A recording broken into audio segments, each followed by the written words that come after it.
now, you have studied that what is the importance of biodiversity and what are the reasons why we are losing the biodiversity.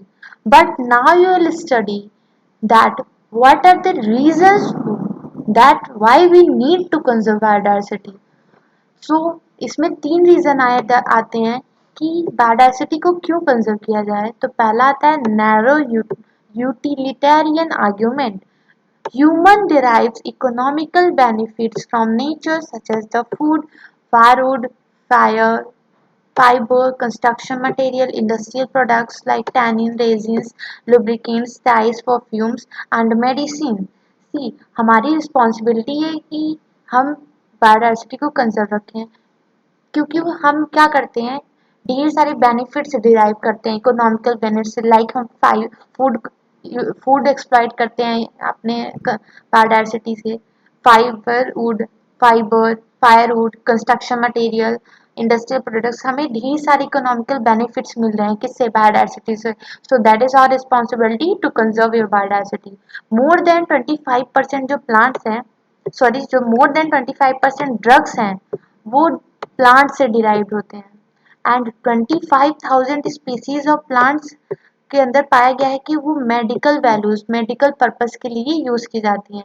Next responsibility है biodiversity को क्यों conserve किया जाए तो second में आता है हमारा ब्रॉडली यूटिलिटेरियन आर्ग्यूमेंट।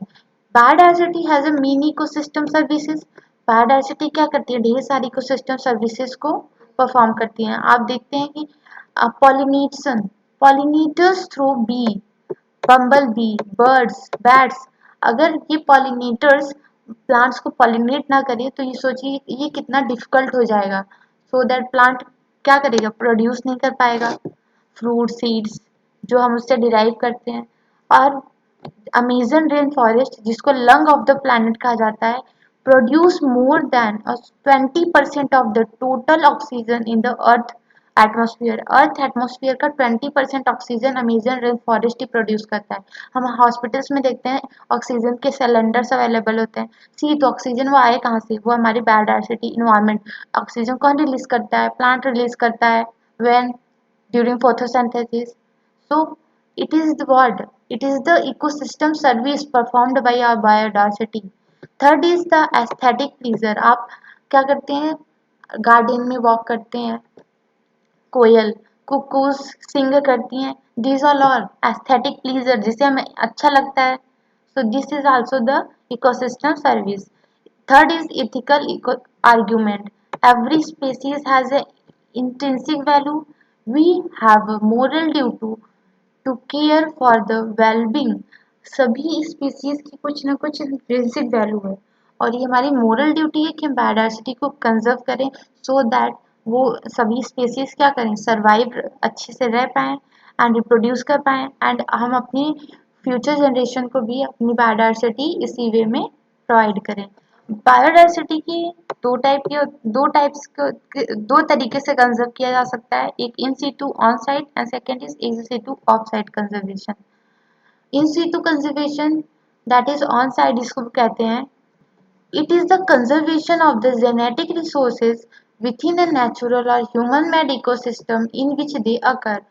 यहाँ इन सीटों में क्या होता है हम स्पीसीज जहाँ पर हैं वहीं पर उसको प्रोटेक्शन प्रोवाइड करते हैं इन रेंज मतलब हम पूरे एरियाज को प्रोटेक्शन प्रोवाइड करते हैं उसके अंदर जितने भी स्पीसीज हैं लाइक इन सीटों में कौन कौन से आते हैं protected areas of national park and sanctuaries, biosphere reserves, and sacred groups, sacred forest. These are cultural landscape, natural monuments.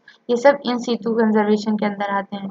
National park क्या होते हैं strictly reserve for the welfare of the wild life where private ownership cultivation grazing etc are prohibited.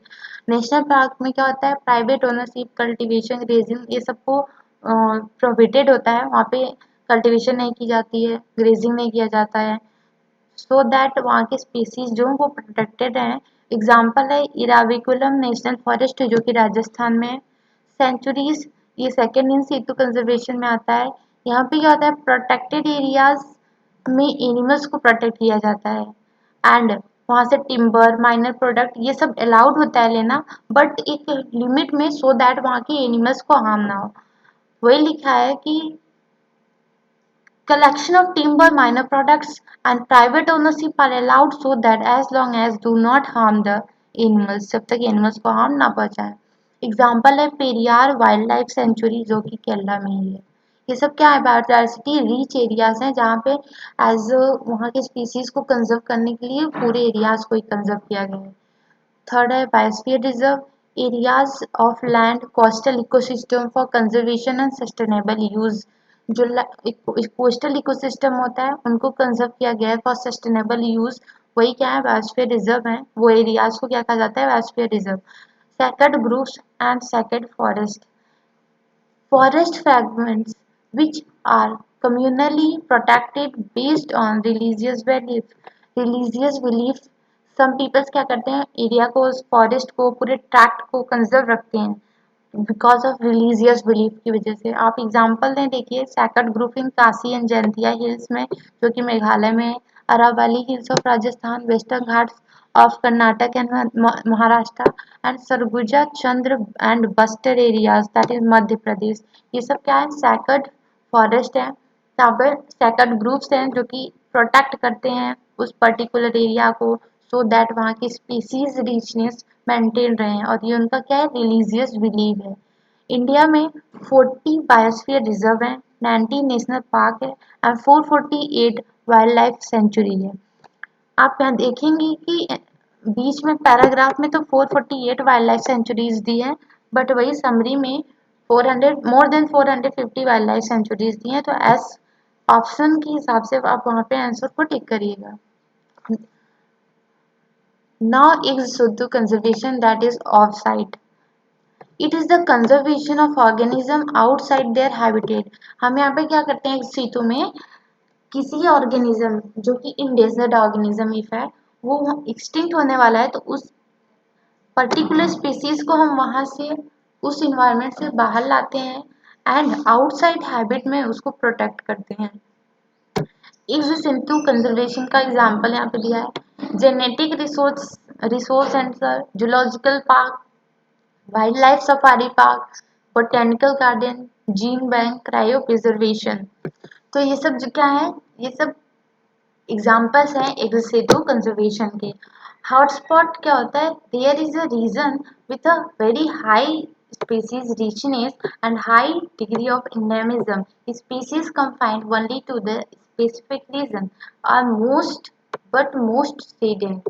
See, hotspot वो area होती है जहाँ पे species की richness बहुत ज़्यादा होती है और हाई डिग्री ऑफ इंडेमिज्म होता है। अब इंडेमिज्म क्या होता है कि वो स्पीसीज जो पर्टिकुलर एरिया में ही कंफाइंड रहते हैं, उसी एरिया में बस रहते हैं, उन्हीं को उसी को इंडेमिज्म कहा जाता है एंड उन स्पीसीज को इंडेमिक स्पीसीज कहा जाता है।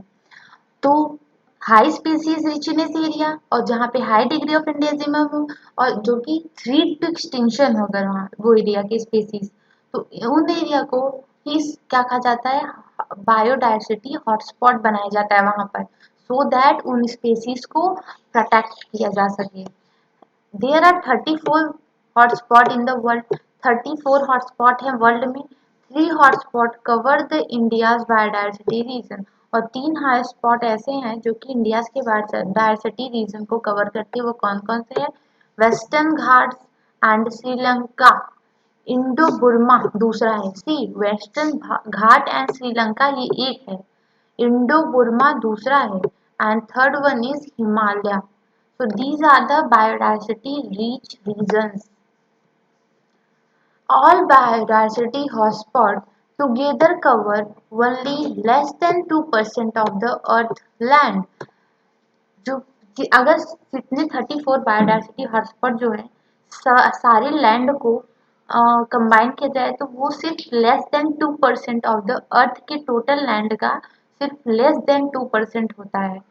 But the species richness is extremely high, लेकिन जो स्पीसीज रिचनेस है वहाँ का वो बहुत हाई है। Protection of hotspot reduced ongoing extinction by 30%। जो रेट है एक्सटिंक्शन का, अगर हम बायोडायवर्सिटी हॉटस्पॉट को प्रोटेक्ट करें तो जो करंट रेट है एक्सटिंक्शन का वो 30% डिक्रीज हो जाएगा। इंटरनेशनल एफर्ट किए गए हैं for conserving the biodiversity, that is the पहला है अर्थ समिट और कन्वेंशन ऑन बायोलॉजिकल डाइवर्सिटी, जो कि रायो दे जेनेरियो में हेल्ड हुआ था 1992 में। और इसके तीन ऑब्जेक्टिव्स थे। पहली बात तो ये याद रखिए 2023 में ये डेट पूछा गया है कि अर्थ समिट कन्वेंशन किस ईयर में हेल्ड हुआ था, तो 1992 में। ये डेट इम्पोर्टेंट है। थ्री ऑब्जेक्टिव कौन कौन से हैं, तो उसमें पहला है कि first conserving the biodiversity, biodiversity को कंजर्व करनी है। Second is sustainable use of biodiversity, biodiversity sustainable way में यूज करें कि जैसे वो मतलब डेवलपमेंट तो हो बट बायोडायवर्सिटी लॉस ना हो, यूज तो करें लेकिन बायोडायवर्सिटी एक्सटिंक्ट ना हो। Third is sharing of benefits arising from genetic resources, और जो बेनिफिट्स अराइज हो रहे हैं जेनेटिक रिसोर्सेज से हम शेयर करें।